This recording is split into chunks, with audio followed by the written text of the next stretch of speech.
Dans un petit village niché au creux des montagnes, loin de la méfiance des citadins, vivait Morwen. Elle n'était pas la sorcière tapie dans l'ombre que les contes décrivaient. Morwen était une chef cuisinière. Une chef dont la cuisine était célèbre, et singulière. Son ingrédient secret, le fondement de ses bouillons et la clé de la tendresse de ses viandes, était l'eau des morts. Cette eau n'était pas stagnante ou putride, comme on pourrait l'imaginer. Elle était puisée dans une source cachée au cœur du vieux cimetière, une fontaine qui murmurait sous l'ombre d'un saule pleureur centenaire. On disait que cette eau avait filtré la terre pendant des siècles, absorbant non pas la corruption, mais le repos et les mémoires des défunts. Elle était d'une pureté cristalline, mais vibrait d'une froideur étrange et douce. Morwen, vêtue de lin simple et tabliée d'une blancheur immaculée, utilisait cette eau avec une dévotion presque sacrée. Elle ne parlait jamais de son origine. Chaque soir, son auberge, la table du repos éternel, se remplissait. Un jour, un critique gastronomique célèbre, le sceptique Silas, arriva au village.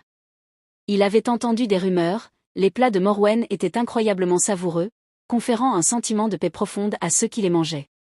Il commanda le plat signature, le ragoût de nuit profonde. Silas, dès la première bouchée, fut stupéfait. Ce n'était pas seulement bon, c'était émouvant. Il sentit une vague de calme le submerger. La viande était tendre au point de fondre, le bouillon était riche, mais sans lourdeur, portant des notes de terre fraîche et un soupçon de mélancolie réconfortante. Intrigué, Silas réussit à se faufiler dans la cuisine avant l'aube. Il observa Morwen. Elle préparait le bouillon du jour. Avec une louche de cuivre, elle puisait l'eau dans une grande jarre de grès, marmonnant des mots doux, de vieilles bénédictions. Elle fit face à Silas, sans surprise. « Vous cherchez la vérité, n'est-ce pas ?» demanda-t-elle, sa voix douce comme le bruissement des feuilles. « Votre cuisine, elle est faite d'eau de source. »« Mais je sens une histoire dans chaque plat, » dit Silas. Morwen sourit tristement.